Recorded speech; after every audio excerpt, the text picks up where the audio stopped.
Subscribe to the Story Stream Audio 2.0 channel. Episode 33। रात्रि चर्चा। प्रेम बिना पीछे मुड़े दाएं तरफ के रास्ते पर तेजी के साथ भागे जा रहा था। उसके पीछे राघवेंद्र, देवकला, सुमति, राम सहाय और कुछ ही दूरी पर रामसेन छोटे और बड़े भाग रहे थे। लेकिन सबसे भयानक चीज तो यह थी कि दिव्या शेर भी उन सभी के पीछे भाग रहा था। छोटे भागते हुए प्रेम को देखे जा रहा था। अचानक उसके मुंह से निकलता है, भाई आप सच में जिस लड़की से प्रेम करते हैं वह भागने में काफी तेज है। ऐसा लगता है मानो वह किसी से कोई चीज चोरी करके भाग रही हो। छोटे की बात सुनकर रामसेन का भी ध्यान प्रेम उर्फ प्रेमलता पर जाता है, जो अपने लहंगे को उठाकर तेजी से भाग रहा था। रामसेन भागते हुए अपनी सांसों पर काबू करते हुए छोटे से कहता है, वह एक चोर की है क्योंकि उसने मेरा दिल चोरी कर लिया है। अपने भाई के अंधे प्रेम को देखकर छोटे और बड़े एक दूसरे की तरफ देखकर एक लंबी सांस भरते हैं और अपनी रफ्तार बढ़कर भागने लगते हैं। करीब 5 किलोमीटर तक भगाने के बाद प्रेम अपने घुटने पर हाथ रखकर हंफने लगता है और सबको रुकने का इशारा करते हुए कहता है, रुको रुको, अब मैं नहीं भाग सकती। अब अगर शेर मुझे खाना भी चाहे तो खा ले, लेकिन मैं और नहीं भाग करती। इतना कहकर प्रेम अधमरी सी हालत में जमीन पर लेट जाता है। बाकी सभी काफी थक चुके थे, इसलिए वह भी प्रेम की बात सुनकर रुक जाता है। राम सहाय अपने पीछे देखता है। अब उनके पीछे शेर नहीं आ रहा था। यह देखकर राम सहाय सबसे कहता है, लगता है दिव्य शेर अब हमारे पीछे नहीं आएगा, क्योंकि दिव्य शेर की एक सीमा होती है। दिव्य शेर कभी भी अपनी सीमा के बाहर जाकर शिकार नहीं करता है। राम सहाय की बात सुनकर सभी राहत की सांस लेते हैं। रामसेन अपने शरीर में बची हुई सारी ताकत को इकट्ठा करके प्रेम के पास आकर जमीन पर बैठ जाता है और अपनी सांसों को काबू करने लगता है। प्रेम ने अब रामसेन से उसकी भंडारण अंगूठी ले ली थी, तो प्रेम नहीं चाहता था कि रामसेन उसके जरा भी पास आए। इसीलिए प्रेम अपना व्यवहार रामसेन के प्रति बदलते हुए गुस्से से कहता है, तुम पागल हो क्या? बिना वजह, बिना मेरी इजाजत हो मेरे पास कैसे बैठ गए? यहाँ से उठो और यहाँ से दूर जाकर बैठो। प्रेम उर्फ प्रेमलता का बदला हुआ व्यवहार देखकर रामसेन का दिल टूट जाता है। रामसेन अपने दिल पर हाथ रखकर प्रेम से कहता है, प्रेमलता तुम मुझसे इस तरह क्यों बात कर रही हो? मैं तो तुमसे प्रेम करता हूँ। रामसेन बात सुनकर प्रेम अपने पास बड़ा पत्थर उठाकर हाथ में ले लेता है और रामसेन को पत्थर दिखाते हुए कहता है, तुम्हारी वजह से आज हम सभी बेमौत मारे जाते और अब भी तुम मुझसे सवाल कर रहे हो। अगर तुम अभी यहाँ से नहीं गए तो मैं तुम्हारा इस पत्थर से सर फोड़ दूंगी। प्रेम की दिल तोड़ने वाली बातें सुनकर रामसेन अपनी जगह से खड़ा होता है और चुपचाप छोटे बड़े के पास जाकर बैठ जाता है। देवकला, सुमति और राम सहाय जो प्रेम की सच्चाई जानते थे, वह प्रेम की बातें सुनकर मन ही मां हंस रहे थे। लेकिन राघवेंद्र के ऊपर इन सब बातों का कोई असर नहीं हो रहा था। वह तो अपने आसपास की चीजों को बड़े ध्यान से देख रहा था। तभी उसकी नजर एक दिशा में जाकर रुक जाती है। राघवेंद्र उस दिशा की तरफ उंगली उठाते हुए कहता है, देखो वह रहा तालाब। राघवेंद्र की बात सुनकर सभी लोग उसे तरफ देखते हैं। जिस तरफ राघवेंद्र इशारा कर रहा था, झाड़ियां के पीछे एक बहुत बड़ा तालाब दिखाई दे रहा था। सभी लोग अपनी जगह से खड़े हो जाते हैं और राघवेंद्र उन सभी का नेतृत्व करते हुए तालाब के पास जाने लगता है। सभी लोग तालाब के पास पहुंच जाते हैं। तालाब के चारों तरफ घना जंगल था और उन जंगलों से होते हुए कई रास्ते जा रहे थे। लेकिन इस बार राघवेंद्र को पता था कि असली रास्ता कौन सा है। राघवेंद्र तालाब के एक कोने पर जाकर खड़ा हो जाता है और कुछ ढूंढने लगता है, लेकिन उसे वह चीज वहां पर नहीं मिलती है। राघवेंद्र ऐसे ही कई जगह ढूंढता है, तब जाकर उसे तालाब के पास एक पत्थर दिखाई देता है जो पूर्व दिशा की तरफ इशारा कर रहा था।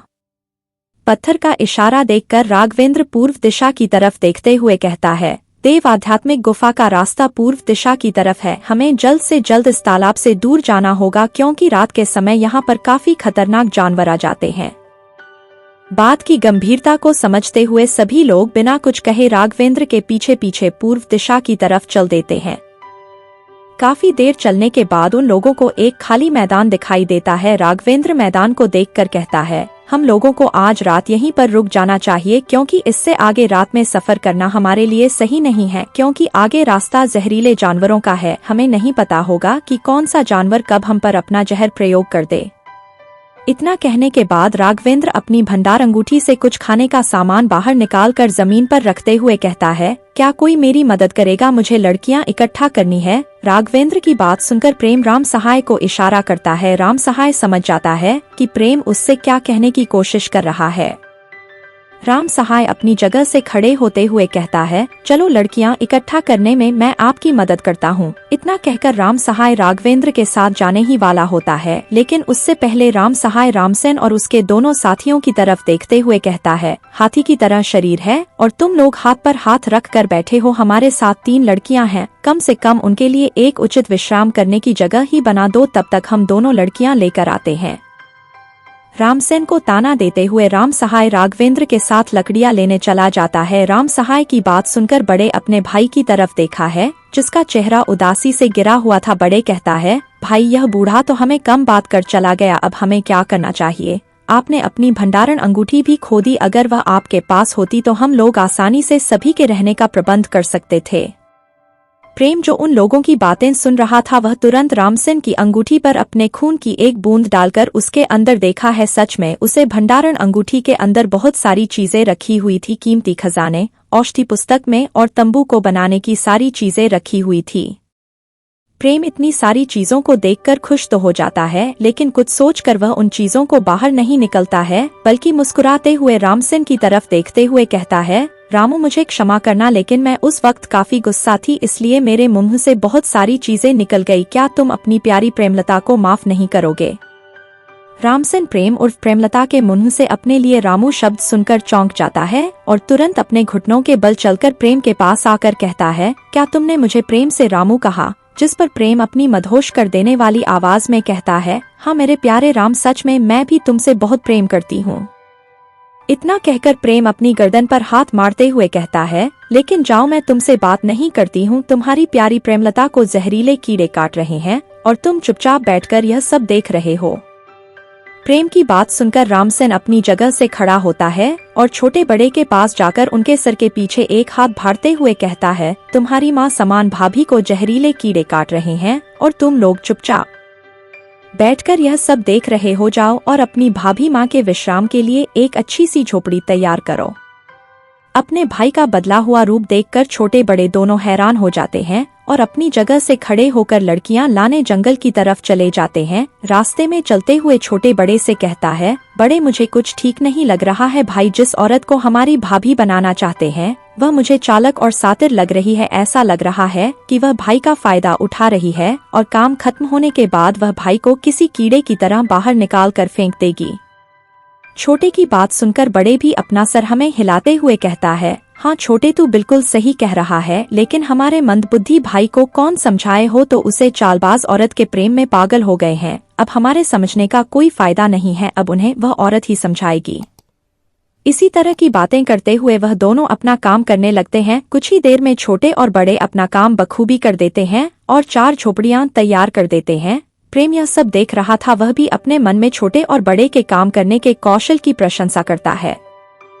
दूसरी तरफ राम सहाय राघवेंद्र के साथ लड़कियां लेकर वापस आ जाता है और खाना पकाने लगता है। कुछ ही देर में सभी लोग अपना अपना खाना खाकर आज की चारों तरफ बैठ जाते हैं। जाहिर तौर पर रामसेन प्रेम के एक तरफ बैठा था, दूसरी तरफ राम सहाय देवकला और सुमति बैठे थे। प्रेम के सामने राघवेंद्र और छोटे बड़े बैठे थे।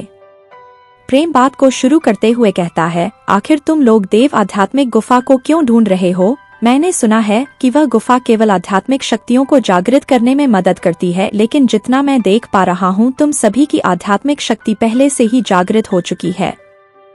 प्रेम की बात सुनकर राघवेंद्र आराम से कहता है, प्रेमलता जी आप बिल्कुल सही कह रही हैं। देव आध्यात्मिक गुफा, आमतौर पर लोगों को इस गुफा के बारे में केवल यही पता है कि वह आध्यात्मिक शक्तियों को जागृत करने में मदद करती है, लेकिन बहुत कम लोग हैं जिन्हें यह पता है कि वह आध्यात्मिक शक्तियों को शुद्ध करके उन्हें दूसरे चरण तक पहुँचने में मदद कर सकती है। दूसरा चरण मतलब मैं कुछ समझी नहीं, प्रेम पूछता है, जिस पर राम सहाय बताते हुए कहता है, मैं बताता हूँ। असल में हमारे शरीर के अंदर 7 आध्यात्मिक चक्र है। अगर कोई इंसान इन 7 चक्रों को जागृत कर लेता है तो वह एक पंच तत्व की शक्ति को अपनी काबू में कर सकता है। दूसरे चरण में जब इंसान आध्यात्मिक चक्र को शुद्ध करता है तो वह दूसरे पंच तत्व की शक्ति को अपनी काबू में कर सकता है। इसी तरह 5 बार आध्यात्मिक चक्र की शुद्धि की जाती है। जो इंसान अपने सभी आध्यात्मिक चक्र को 5 बार शुद्ध कर लेता है वह पंच तत्वों की शक्तियों को जागृत करके उन्हें अपने बस में कर सकता है। लेकिन यह प्रक्रिया यहीं पर खत्म नहीं होती है, इसके आगे भी बहुत सारी चीजें हैं जिसके बारे में आज तक कोई पता नहीं लग पाया है। राम सहाय की बातें सभी लोग बड़े ध्यान से सुन रहे थे। जब राम सहाय अपनी बात खत्म करता है तभी प्रेम उत्साहित होते हुए कहता है, क्या आज तक कोई अपने आध्यात्मिक चक्र को 5 बार शुद्ध कर पाया है? इस बात रामसेन जवाब देते हुए कहता है, बड़े दुख की बात है, हमारे पास केवल अभी तक 2 बार आध्यात्मिक चक्र को शुद्ध करने की तकनीक है। इसके आगे की तकनीक कोई भी नहीं जानता है। कहा जाता है कि कोई था आज से बहुत सालों पहले जिसने अपनी आध्यात्मिक शक्ति को इतना शुद्ध कर लिया था कि वह खुद देवता बनने वाला था, लेकिन वह कहाँ है, कौन है, उसके बारे में कोई भी नहीं जानता, ना तो उसका नाम और ना ही उसका चेहरा, किसी को कुछ भी नहीं पता। रामसेन की बात सुनकर प्रेम और राम सहाय दोनों एक दूसरे की तरफ देखते हैं। वह दोनों समझ चुके थे कि इस वक्त किसी इंसान के बारे में बात हो रही है। यह वही सम्राट था जिसके बारे में राम सहाय ने प्रेम को बताया था। भले ही सभी के मस्तिष्क से उस सम्राट की यादें, नाम और उसकी वीरता के चर्चे मिट गए हो, लेकिन आज भी लोगों को इतना पता था कि कोई था जो बहुत ताकतवर और बहुत शक्तिशाली था। इसके आगे कोई कुछ भी नहीं जानता था। राम सहाय उसे रहस्यमय सम्राट के ऊपर से सभी का ध्यान हटाने के लिए कहता है, हमारे राज्य के महाराज और वैद्य देव दत्ता इन दोनों ने अपनी आध्यात्मिक शक्ति को 2 बार शुद्ध कर चुके हैं और उन दोनों के पास 2 पंच तत्व की शक्तियां हैं।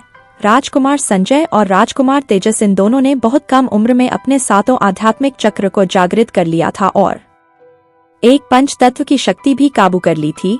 इस वक्त वह लोग किस चरण में है कोई नहीं जानता। चरण क्या, इसमें चरण भी होते हैं? प्रेम कुछ ना समझते हुए पूछता है, जिस पर देवकला कहती, देखो सबसे पहले इंसान को अपने 7 चक्रों को जागृत करना होता है, तब जाकर उसे आध्यात्मिक शक्ति प्राप्त होती है। उसे आध्यात्मिक शक्ति को शुद्ध करने के लिए हर एक शुद्ध में 3 चरण होते हैं, मन, शरीर और आत्मा। इन 3 चरणों को पूरा कर लेने के बाद आध्यात्मिक शक्ति की शुद्धता होती है। अभी तक हम लोगों को केवल इन 3 चरणों के बारे में ही पता है, क्योंकि आज तक हमने ऐसे किसी भी इंसान के बारे में नहीं सुना है जो 2 बार से ज्यादा अपनी आध्यात्मिक शक्ति को शुद्ध कर पाया हो। इतनी सारी बातें सुनकर प्रेम इतना तो समझ गया था कि उसे अगर इन सब चीजों के बारे में और जानना है तो उसे इस राज्य से जल्द दूसरे बड़े राज्य में जाना होगा, क्योंकि जितनी छोटी जगह उतना सीमित ज्ञान। प्रेम ने अपने मन में दृढ़ संकल्प लेते हुए कहता है, मुझे जल्द से जल्द ताकतवर बनना होगा और अपनी माँ को भी ढूंढना है। अगर मैं इस छोटे से राज्य में रहा तो मैं अपनी माँ को कभी नहीं ढूंढ पाऊंगा और ना ही उसे रहस्यमय सम्राट के बारे में कुछ जान पाऊंगा। असल में प्रेम ने जब से उसे रहस्यमय सम्राट के बारे में राम सहाय से सुना था, प्रेम की बहुत इच्छा हो रही थी कि वह उसे सम्राट के बारे में सब कुछ जान। कुछ और देर बातें करने के बाद प्रेम और बाकी सभी अपनी अपनी झोपड़ी में जाकर सोने लगते हैं। राम सहाय और प्रेम दोनों एक साथ सो रहे थे। देवकला और सुमति प्रेम की सच्चाई जानते थे, इसीलिए उन दोनों को प्रेम और राम सहाय की लेटने से कोई दिक्कत नहीं थी।